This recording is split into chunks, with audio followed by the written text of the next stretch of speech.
ఏనుగులకు ఉంది ఓ భాష అంటూ ఐదాద్రి మధు గారు కెన్యా అడవిలో 100 ఏనుగుల మీద జంతు శాస్త్రవేత్తలు చేసిన సుదీర్ఘ అధ్యయనాన్ని ఊటంకిస్తూ ద్వాపర, త్రేత, కృతయుగాల్లోనే జంతువులు మాట్లాడిన సమాచారాన్ని తన అక్షర తోరణాలతో అద్భుతంగా అందించారు.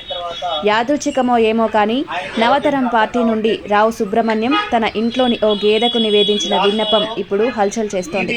ఇటీవల ఏపీలో నిర్వహించిన ఎన్నికల్లో ఈవీఎంల ట్యాంపరింగ్ జరిగిందని మాజీ సీఎం వైఎస్ఆర్ చీఫ్ జగన్మోహన్ రెడ్డి చేస్తున్న ఆరోపణలపై ఆయనకు నువ్వైనా చెప్పమ్మా అంటూ ఇలా విజ్ఞప్తి చేశారు.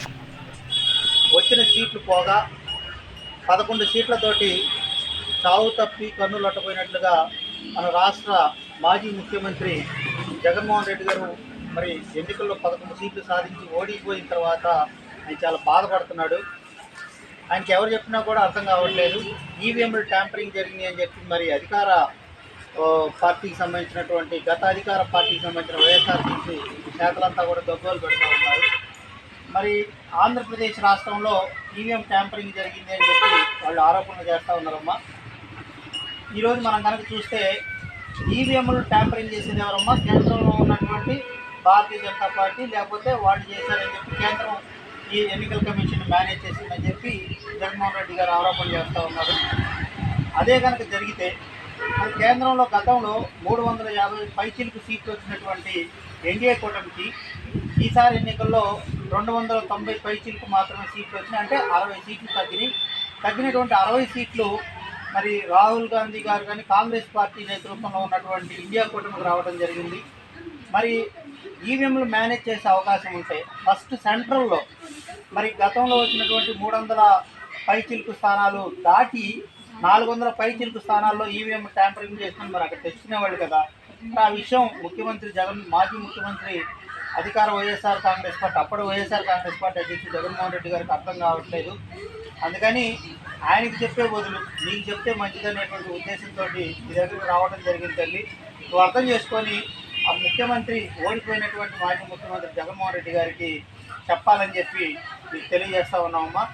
ఆంధ్రప్రదేశ్ రాష్ట్ర ప్రజలందరూ కూడా గమనించాలి ఈ విషయాన్ని. ఈవీఎంలు ట్యాంపరింగ్ చేయడం సాధ్యం కాదు. ఈ ఎన్నికల్లో అత్యంత బెస్ట్ ప్రాసెస్ ఈవీఎం ద్వారా ఓట్లు వేయటం అనేటువంటి విషయాన్ని మరి అందరూ కూడా ప్రజలందరూ తెలుసుకున్నారు. మీకు కనుక ఆ డౌట్ ఉంటే లాస్ట్ టైము మీకు వచ్చినటువంటి 151 సీట్లు ఏవైతే ఉన్నాయో అవి కూడా ట్యాంపరింగ్ ద్వారానే వచ్చినాయని మీరు భావించాలి కదా. అప్పుడు వస్తేనేమోనా 151 సీట్లు వస్తే జగన్మోహన్ రెడ్డి గారి ప్రతిభ. ఇప్పుడు మరి 11 సీట్లు వచ్చి ఓడిపోతే ఇది ఈవీఎంల ట్యాంపరింగ్. ఈ విధమైనటువంటి అపోహలు ప్రజల్లోకి తీసుకెళ్లాలని చెప్పి మరి జగన్మోహన్ రెడ్డి గారు మాట్లాడటం మంచి విధానం కాదు. దాన్ని నవతరం పార్టీ నుండి తీవ్రంగా ఖండిస్తూ ఉన్నాం. అంతేకాకుండా మరి గత 5 సంవత్సరాలు నిద్రపోయాను, కాలం గడిచిపోయింది, మళ్ళీ ఇంకొక 5 సంవత్సరాలు కనుక నిద్రపోతే మళ్ళీ కాలం గడిచిపోతుంది, అప్పుడు మళ్ళీ ముఖ్యమంత్రిని అవుతానటువంటి ఒక భ్రమంలో జగన్మోహన్ రెడ్డి ఉండటం సరైనటువంటి విధానం కాదు. ఇప్పటికైనా నిద్ర లేవాలి జగన్మోహన్ రెడ్డి గారు. మరి మీకు చెప్తే అర్థం కాదనే ఉద్దేశంతో మా సోదరి మరి ఆమె దగ్గరకు వచ్చి ఈ విషయాలన్నీ కూడా చెప్పడం జరిగింది.